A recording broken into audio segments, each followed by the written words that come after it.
5 महापाप जिन्हें हिंदू धर्म में अत्यंत घातक और गंभीर अपराध माना जाता है, वे ऐसे पाप हैं जो आत्मा को गहरे कष्ट में डाल सकते हैं और व्यक्ति की मोक्ष के मार्ग में सबसे बड़ी बाधाएं माने जाते हैं।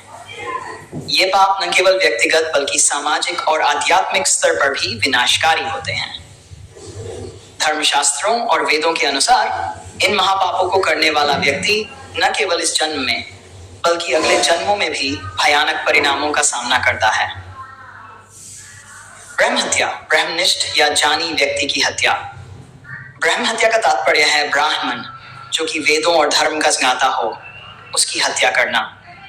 ब्राह्मण को हिंदू धर्म में जान का प्रतीक माना जाता है और उसकी हत्या का मतलब होता है ज्ञान का विनाश।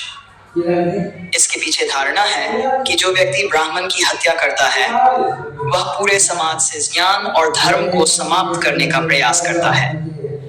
इस पाप का परिणाम अत्यंत घातक होता है।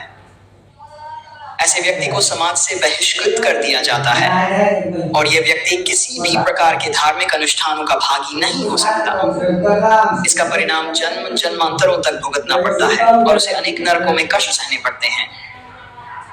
धर्मशास्त्रों में यह भी वर्णित है कि ब्रह्म हत्या का दोष केवल उस व्यक्ति पर ही नहीं बल्कि उसके परिवार और संतानों पर भी पड़ सकता है, जिससे वह कुल भी कलंकित हो जाता है। इसलिए ब्रह्म हत्या को सबसे बड़ा महापाप माना गया है जिसका कोई क्षमा नहीं है। सुरापान, मद्यपान या शराब का सेवन हिंदू धर्म में एक बहुत बड़ा पाप माना गया है। इसके पीछे कारण यह है कि शराब मनुष्य की सोचने और समझने की शक्ति को नष्ट कर देती है, जिससे वह धर्म और अधर्म के बीच का अंतर समझ नहीं पाता। मद्यपान करने वाले व्यक्ति का मानसिक संतुलन बिगड़ जाता है और वह अपने नैतिक और सामाजिक कर्तव्यों का पालन करने में असमर्थ हो जाता है। इसके साथ ही सुरापान करने वाला व्यक्ति अक्सर अनैतिक कार्यों में लिप्त हो जाता है, जिससे न केवल वह स्वयं बल्कि उसका परिवार और समाज भी प्रभावित होता है।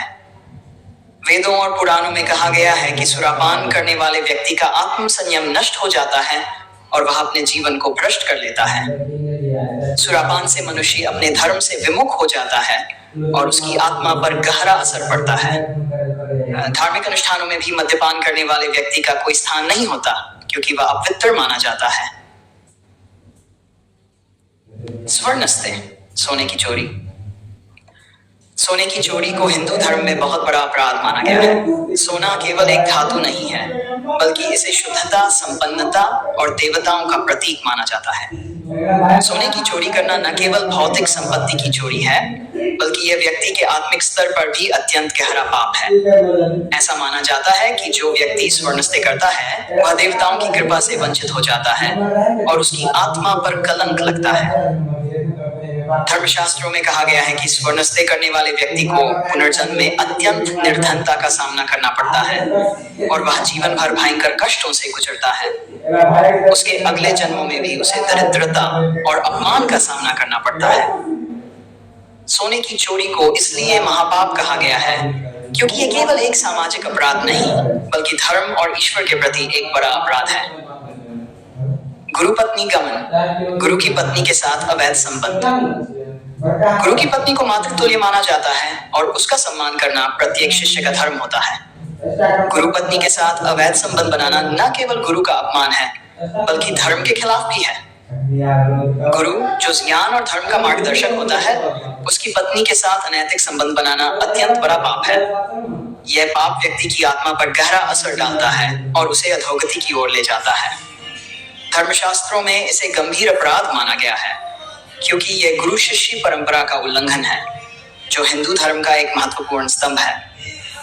ऐसे व्यक्ति का समाज में कोई स्थान नहीं होता और वह हर प्रकार से बहिष्कृत हो जाता है। इसके अलावा गुरु की पत्नी के साथ अवैध संबंध बनाने वाला व्यक्ति जन्म जन्मांतरों तक नरक में कष्ट भोगता है और उसकी आत्मा को मोक्ष प्राप्ति का मार्ग बहुत कठिन हो जाता है। भ्रूण हत्या, शिशु की हत्या। भ्रूण हत्या को हिंदू धर्म में एक अत्यंत गंभीर और घातक पाप माना गया है। गर्भ में पल रहे शिशु की हत्या करना न केवल सामाजिक दृष्टि से अनुचित है बल्कि धार्मिक और आध्यात्मिक दृष्टिकोण से भी अत्यंत पाप है। भ्रूण हत्या करने वाले व्यक्ति को जन्म जन्मांतरों तक इसकी सजा भुगतनी पड़ती है। गर्भस्थ शिशु को ईश्वर का वरदान माना जाता है, उसकी हत्या करना ईश्वर की इच्छा के विरुद्ध कार्य करना है। भ्रूण हत्या करने वाले व्यक्ति का सामाजिक बहिष्कार भी किया जाता है और उसे कई धार्मिक अनुष्ठानों में भाग लेने की अनुमति नहीं होती। ऐसा व्यक्ति अनेक जन्मों तक दुख और कष्ट भोगता है और उसे मोक्ष प्राप्ति में अत्यंत कठिनाइयां होती हैं। महापापों का द्रव्यमान के अनुसार प्रभाव और उनका प्रायश्चित।